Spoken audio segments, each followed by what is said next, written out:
This is a regular meeting of the Kings County Board of Supervisors. Madam Clerk, please call the roll. Joe Nevs, Here. Richard Valley, Here. Doug Verboon, Here. Rusty Robinson, Here. Richard Fagundes. Here. Okay, would you all please rise for Pastor Arthur Fox from New Orthodox Presbyterian Church? Morning, Pastor. Thank you, sir. Please pray for us. You think we need prayer? Let me, me too.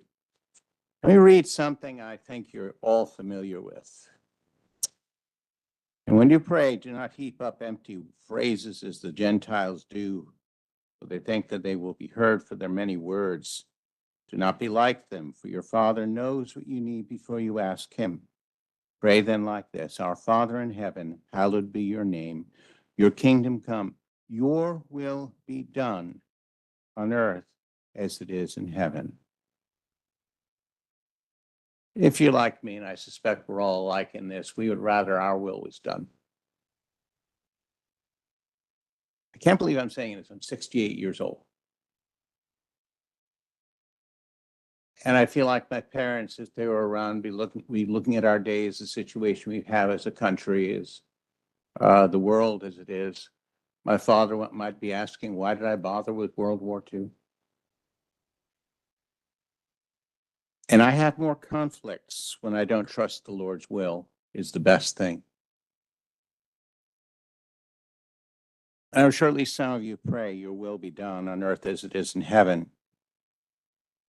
But may God give us grace to trust him that he's wise. Let's ask him to conform our hearts to his will, but also to clean up the mess we've made.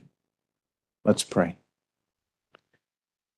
Our Father in heaven, we thank you for this little bit of heaven we have here in Hanford with good leaders and good servants of the community. For our neighbors with all the struggles they have. For each and every faithful church in this community.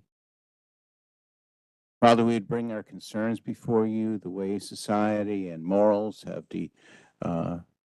degraded.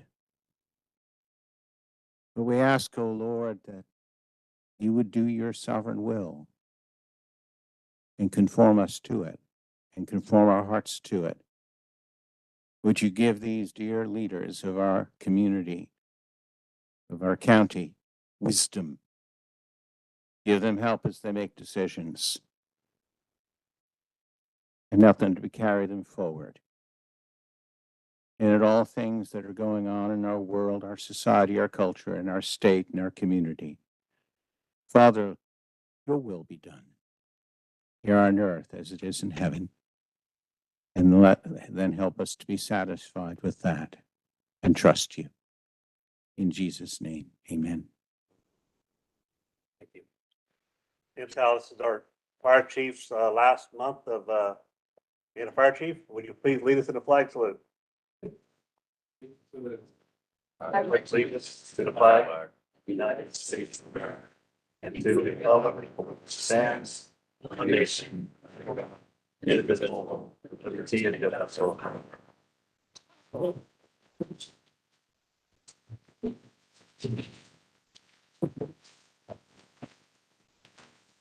At this time, we'll have unscheduled appearance. Anybody at this time can directly address the board on any item on the agenda or any item within the subject matter jurisdiction of the board. And 2 minutes are allowed. Do we have anybody online? Yeah. Do we have anybody in the audience? Yep, Loopy. Hey, good morning, Lupe Villa. Mr. Chairman, members of the board. Hope you guys having a good morning and happy New Year's. Lupe Villa with the elections office. I just want to give you board and the public a quick update on the latest developments involving Congressional District 20, which covers Fresno, Kings, Fresno, Tulare, and Kern. As you guys know, Mr. McCarthy submitted his resignation from that district on December 31st. Our governor, Gavin Newsom, called the election yesterday. The special election scheduled for March 19th. Here in Kings County, we have just over 30,000 registered voters that are going to be impacted by CD 20, Congressional District 20, which covers all of Lemoore and northeast and west of Hanford. So the search and loop period for that seat opened yesterday, and it's going to be closing out on the 19th. And then the nomination period is going to start on the 19th. This runs through the 25th of January. So we're expecting to have candidates file for that term. It's going to be a partial term. That seat's going to run through November, and that seat's going to go back up on the ballot November 2024. So again, we are going to be expected to have a March 19th election for the special. If there's not a candidate that takes the majority of the votes, we should expect a general special election May 21st as well. That is going to impact the same voters. Keep in mind that we are going to have a primary March 5th, in which we're going to have our local seats, District 5 and 2 central committees as well. So voters might have some confusion in getting 2 ballots.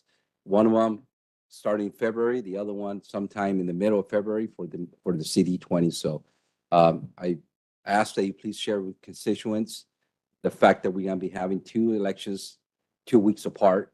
If they have any questions, they can reach our office, 559-852-4401, and we'll be more than happy to walk them through the process. But that is the latest developments that we have. So any questions? I have a question. Sure. So this is unusual Yes, for your very staff, much. and this is going to create a great strain on your personnel in your office. Yes. Are you going to need to request extra funding to help get through this phase?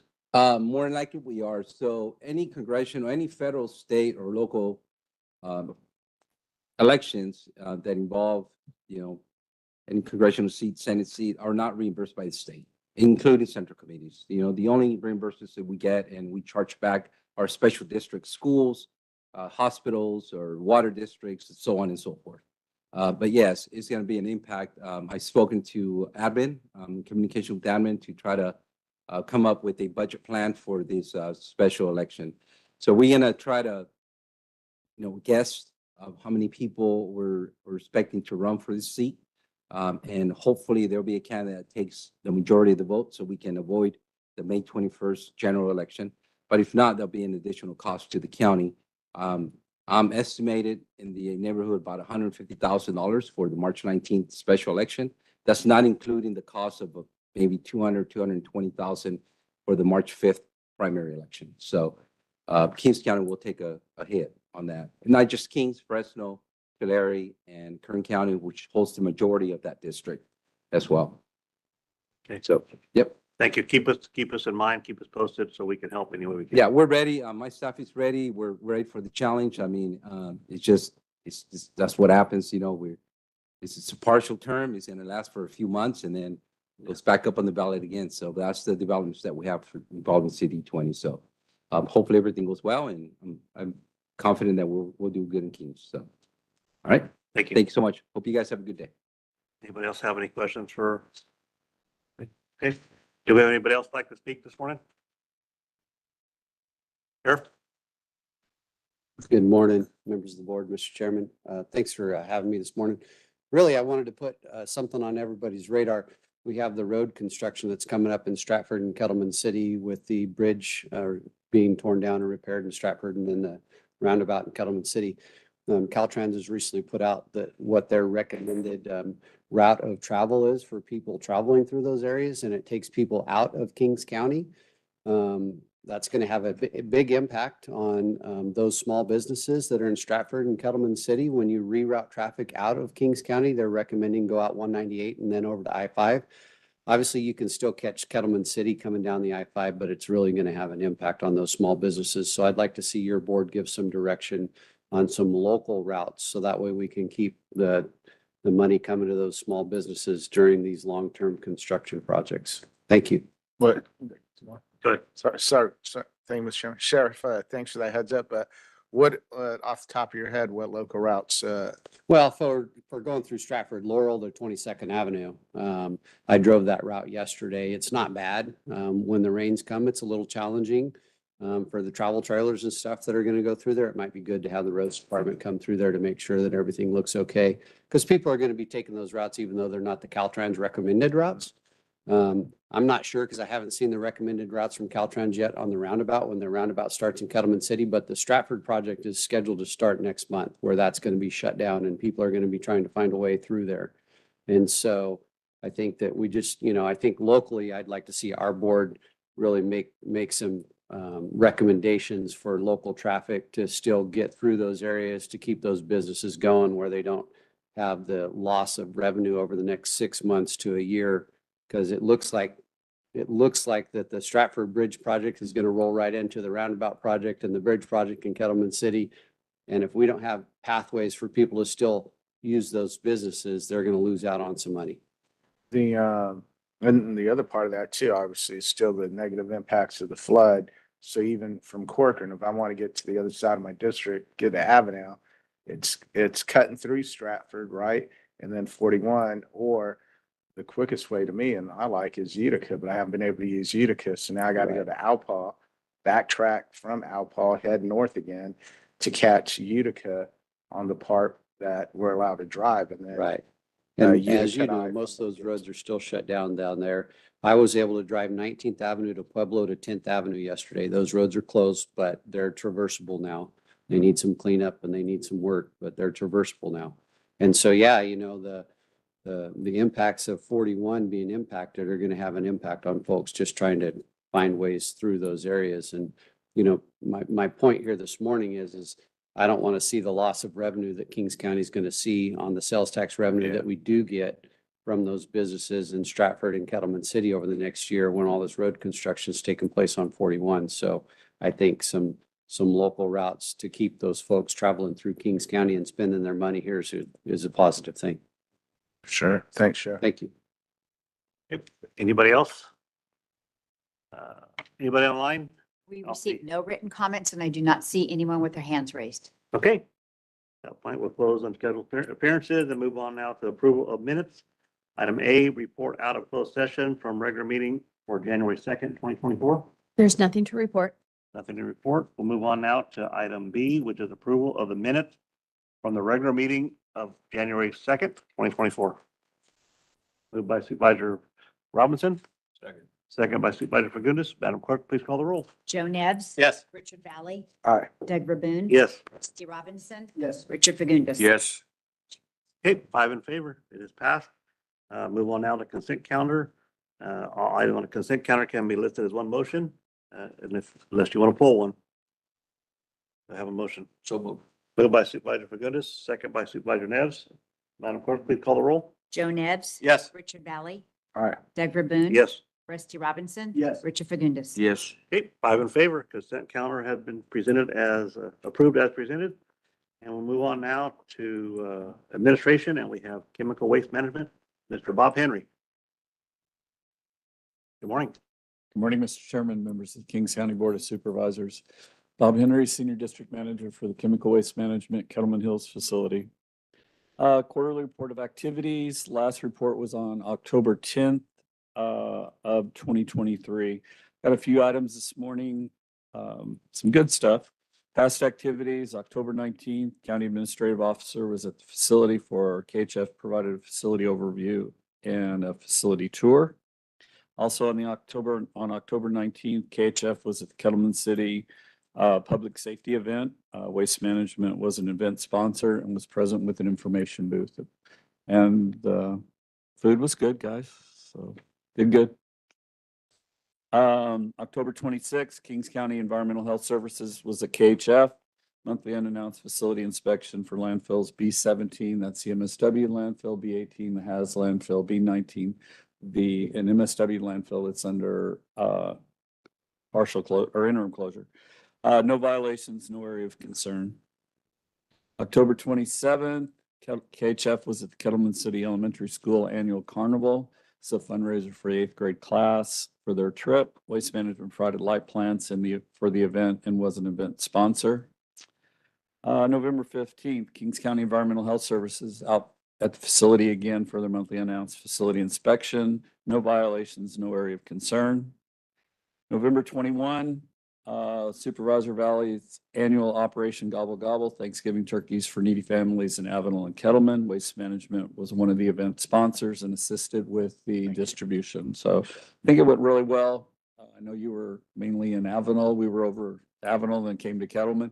Had over 100 people in Kettleman City pick up. Nice. Thanks for helping out with that, sir. Appreciate it. No problem. Sheriff's Department came out and helped.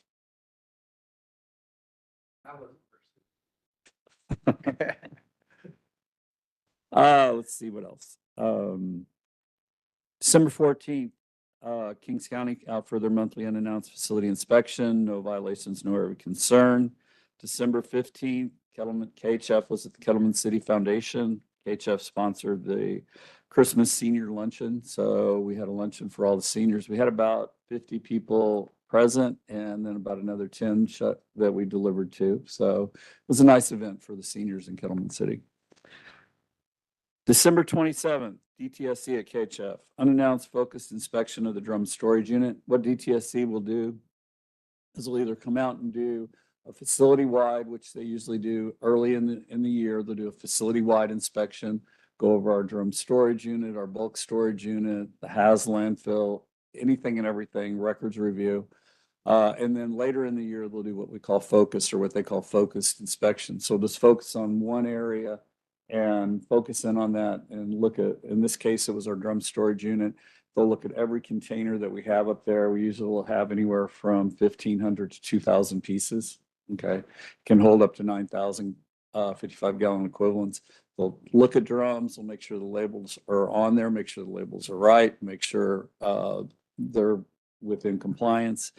During their inspection, we had 3 inspectors the whole day, no violations, no area of concern.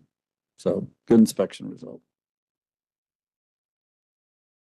Future activities, January 17th, HF will be at the San Joaquin Valley Air Pollution Control District. We're seeking an interim variance to postpone compliance with the applicable flare emission limits of Rule 4311 until installation and replacement of the existing flare is complete. Kind of give you guys some dates. We do have an existing flare for our MSW landfill. It's a low NOx flare. Okay. Rule 4311, we have to put in an ultra low NOx flare. You cannot put an you can't do any changes to that flare until you have what's called an ATC, authority to construct. Once you get the ATC and you build, you can have a PTO, permit to operate. ATC application was due July 1st, 2022. KHF submitted that on June 28th of 2022. So we were timely in our submittal of our ATC.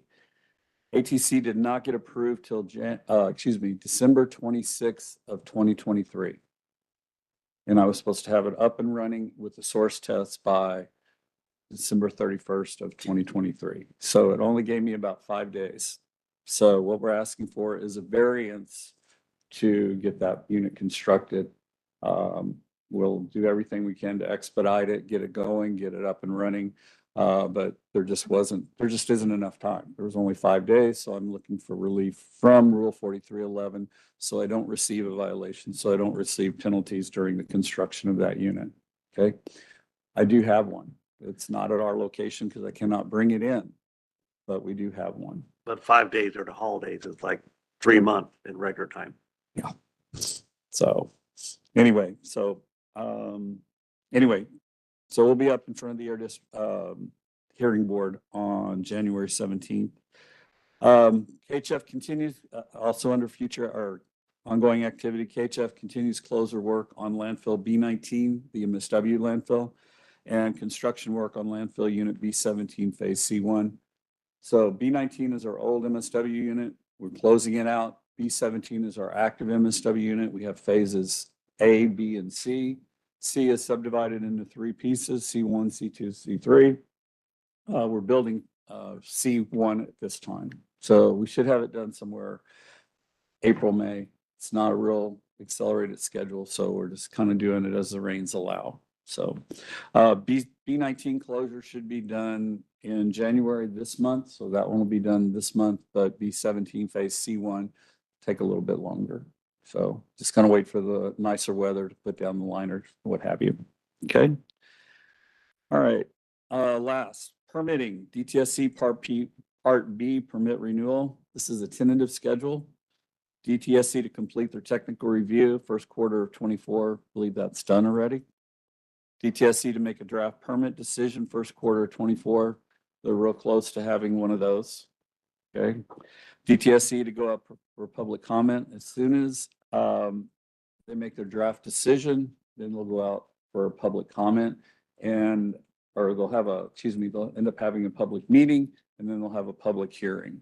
During the public hearing time period, they'll open public comment period, have the hearing sometime in that time period, and then they'll close the public comment period. Usually it's about a 90-day, unless it's extended, they'll have a 90-day comment period. So if everything works out all right, technical review's done, okay, they'll make a draft permit decision, and then they'll open up the public comment period, meeting, hearing, and then hopefully within the first, second quarter, they should have had the public hearing and will have comments received, or DTSC will have comments received on the Part B permit renewal. Part B permit renewal, that is your 10-year operating permit. With that, final permit decision, we're hoping to see by third quarter of 24. Appeals can be within 30 days of that final permit decision. Appeals can take, I've seen them take over a year already.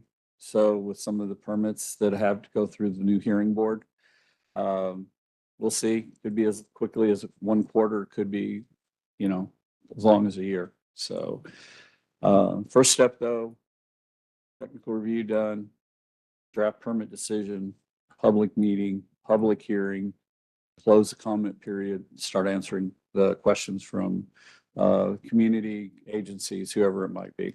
So that's what we're working on. So we got 2 things right now: Part B permit renewal, which is our 10-year operating permit, and then with the air district on the MSW side, a variance to the ATC that we just received. So we don't have a violation. Okay. That's all I got today. Any questions? Okay. I'll look for a motion to accept the report. So moved. Moved by Second. Supervisor Fagundes, second by Supervisor Valley. Madam Clerk, please call the roll. Joe Nevs. Yes. Richard Valley.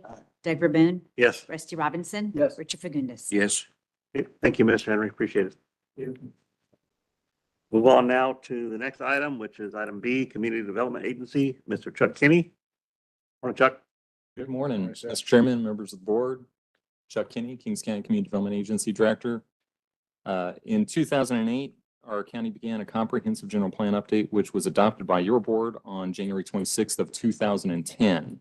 Since that time, significant changes have occurred in state laws, as well as things that are impacting our physical environment, such as the high-speed rail and Sigma, which warrant our county reviewing and updating the general plan and development code to help prepare our county for the next 20 years of growth. Our county challenged the state when the high-speed rail project was beginning, and as a result, the county entered into a settlement agreement with the high-speed rail, which included funding paid to Kings County to cover the costs associated with the relocation of Fire Station Number 4 and to update the general plan due to the impacts associated with the high-speed rail project. Therefore, I'm coming before you today requesting that your board authorize the transfer of high-speed rail mitigation funds as outlined within the staff report, which are necessary to update the Kings County General Plan and Development Code. 2, authorize the release of an RFP to hire a consultant for services necessary to update the General Plan and Development Code. And finally, adopt the attached budget change. That concludes my report unless there's any questions. Any questions? Moved by Supervisor Fagundes, second by Supervisor Robinson. I know we planned for this during the negotiation because there was extra work for your staff, so money's there for you and hopefully make it work out. So, Madam Clerk, please call the roll. Joe Nevs. Yes. Richard Valley. Aye. Doug Verboon. Yes. Rusty Robinson. Yes. Richard Fagundes. Yes. Okay, 5 in favor. Is there any way you get that train to go somewhere else? I don't think so. I think we're out. That ship's to sail. One thing in that is, so when we did the negotiations, I lobbied for 40-foot wide overpasses. I couldn't get it on Kansas, and I think Idaho, because they already were started. But let's make sure that those are 40 feet wide from here on out. I know that's not your department, but it can be in the plan. I know who to talk to. Thank you. You're welcome. We'll move on now to Department of Finance. Good morning. Megan? Good morning. Good morning, Mr. Chairman and members of the board. I'm Megan Campbell, Treasury Manager with the Department of Finance. I am here today requesting approval of the annual tax sale Properties become subject to the tax collector's power of sale if they have been declared tax defaulted for 5 years or longer. Tax defaulted properties are subject to the power of sale by the tax collector in accordance with California Revenue and Taxation Code Section 3691 for non-payment of delinquent taxes.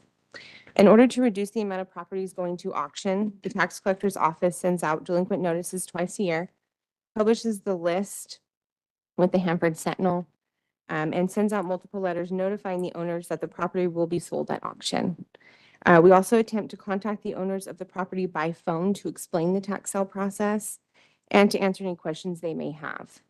The tax collector intends to sell the properties at a public auction as allowed under Revenue and Taxation Code 3692.2 for at least the minimum bid listed. The minimum bid for auctioned properties is set so that the county can recover the cost of the sale and can pay the outstanding delinquent taxes levied against the sold properties. To redeem a property going to tax sale, final payment can be made anytime before the close of business on the last business day prior to the date the property is to be sold at auction, which is March 6th this year at 5 p.m. The sale is scheduled to begin on March 7th, 2024. For any properties that do not sell, we ask your approval to reoffer the property at the next scheduled sale for a new minimum price. And your consideration for approval of the request to sell tax defaulted property is respectfully requested. Any question or comments? I checked. I am not on the list. I'm good.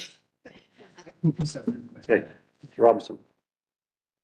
Just a quick question. So you said the properties are published in the Hanford Sentinel? I Yes. Take it. Are they also online? Like, for example, are they on the county website or something people can access? They will be online in February on not on the county website, but the GovEase website where the auction will occur. The Sentinel, not everybody reads the Sentinel. Yeah. anymore.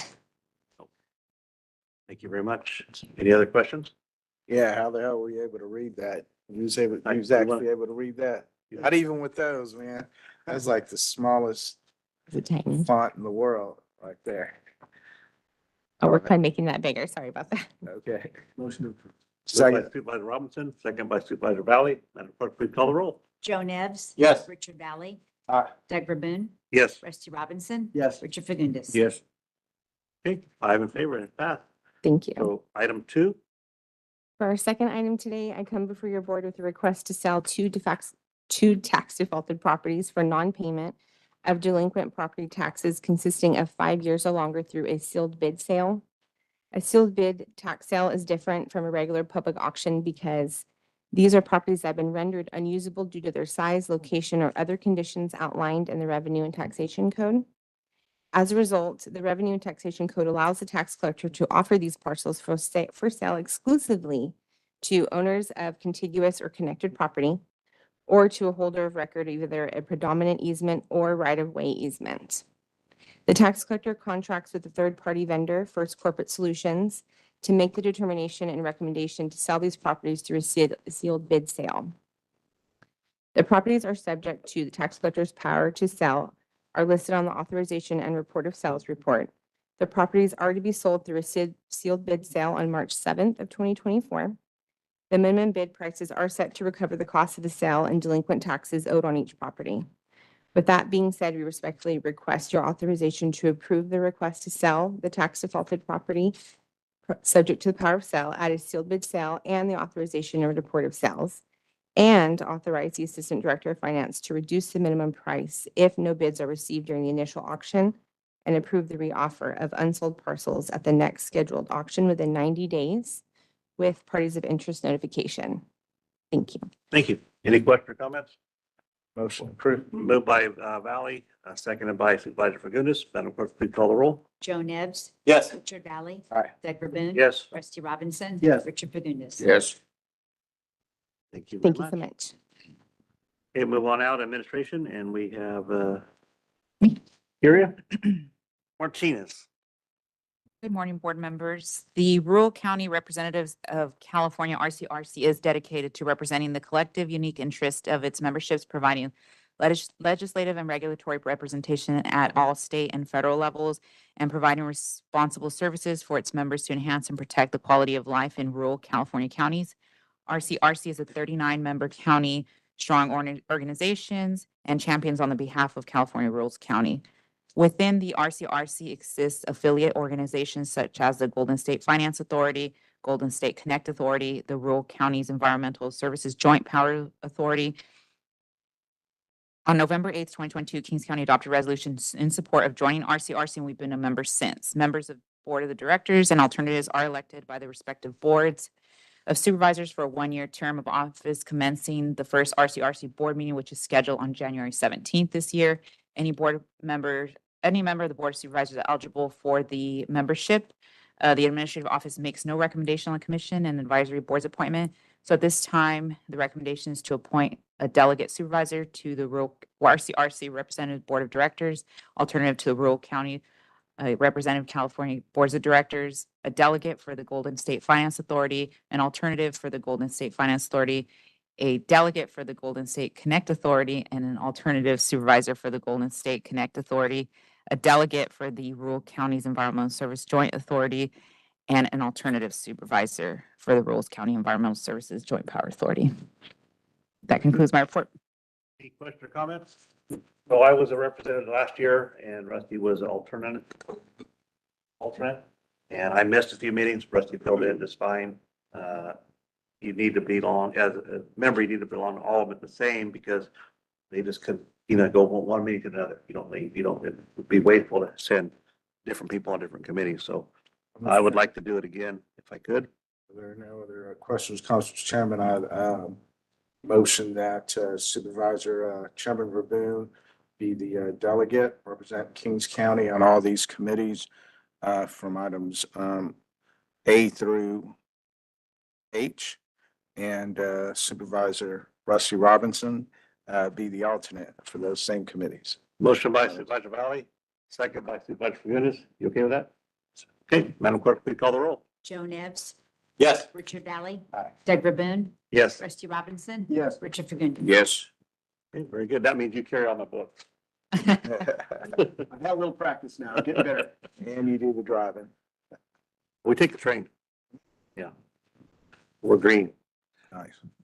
Matthew. Good morning, Mr. Chairman, members of the board. Matthew Boyette, Deputy County Administrative Officer, Kings County Administration. So before your board this morning is an MOU with the city of Hanford for the city to go ahead and start initiating the annexation of 6 county islands that are substantially surrounded by portions within the city there. So in those county islands, although they are surrounded substantially by the city, the county is still responsible for the services and the maintenance of those islands. And with that, the city also provides the same services and the same maintenance to the surrounding areas. So with that, for those that live in and around the island, kind of creates a little bit of confusion as they see multiple jurisdictions coming in and out for similar services, and also creates operational inefficiencies for the jurisdictions that are serving those areas. And so in order to address the confusion among the residents there and some of those operational efficiencies, the city agreed to go ahead and start initiating the annexation of those 6 county islands. And so in your MOU there, there's islands labeled 9, 11, 12, 13, and 14. So that's 5 of the 6 that are up for annexation there. The city is going to go ahead and start initiating the annexation of those 5 islands within 18 months of execution of this MOU. And there's one last island there, which is labeled island number 10 in the MOU. And they're going to go ahead and initiate the annexation of that within 18 months of land in that island no longer being considered prime agricultural land under California Government Code Section 56064. So once that last island is free and clear of that, they'll go ahead and initiate annexation of island number 10 within 18 months. So LAFCO went ahead and approved these annexations on August 23rd, 2023. And on October 3rd of 2023, the city of Hanford did the same. So with that, that concludes my presentation. I'm happy to answer any questions you may have. Thank you. Thank you, Matthew. Any questions or comments? I have a question, Mr. Chairman. Supervisor Robinson. So does this clean up all the islands? Is this the end of it, or are there additional islands out there that at some point we'll address? I don't know if this is every island, is it? Yeah, but every island, this will clean it up, so. Thank Yeah, you. we Appreciate started it. this process, like 4 or 5 years ago, and, it was easier to do them all at one time than one at a time. So, I think it's the last step in that process, correct? Yep. Okay, go have a motion. Moved by Supervisor Robinson, Second? second by Supervisor Valley. Madam Clerk, please call the roll. Joe Nevs, Yes. Richard Valley, Aye. Doug Verboon. Yes. Rusty Robinson. Yes. Richard Fagundes. Yes. Okay, 5 in favor. Thank you. Item has passed. Thank you, Matthew. Move on now to board member comments. We'll start with Supervisor Robinson.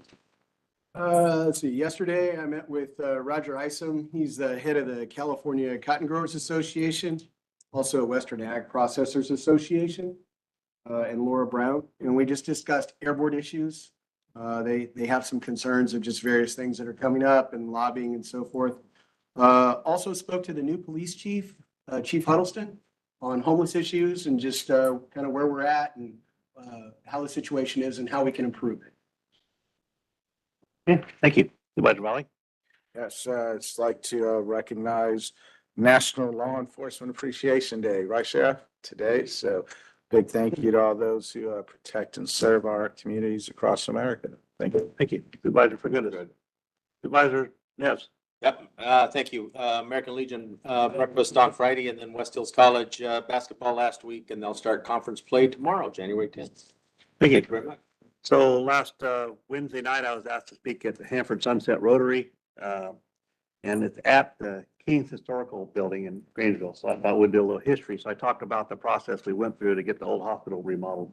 So Christine and Carrie's office put together a little PowerPoint for me.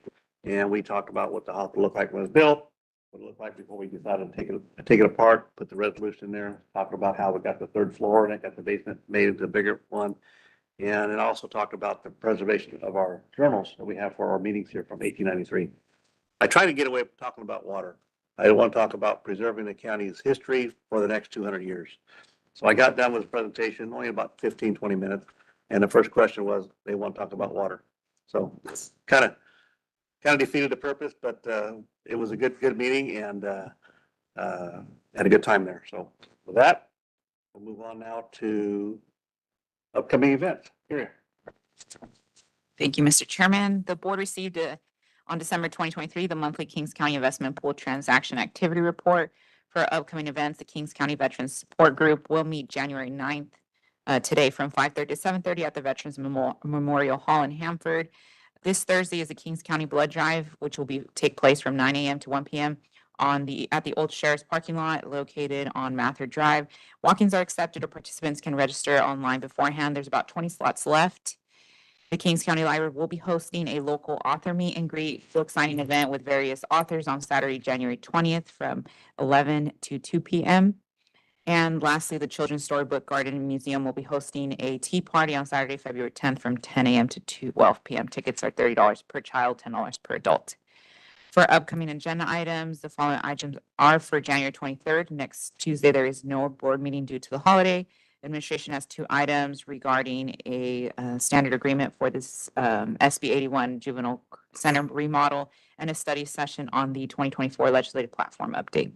Assessor has an item regarding an agreement with some property appraisal services. Fire has an item regarding the purchase of a dozer. Health has 4 items on some grant funding, an Anthem sponsorship, Calviva sponsorship, and solid waste local enforcement grant administration.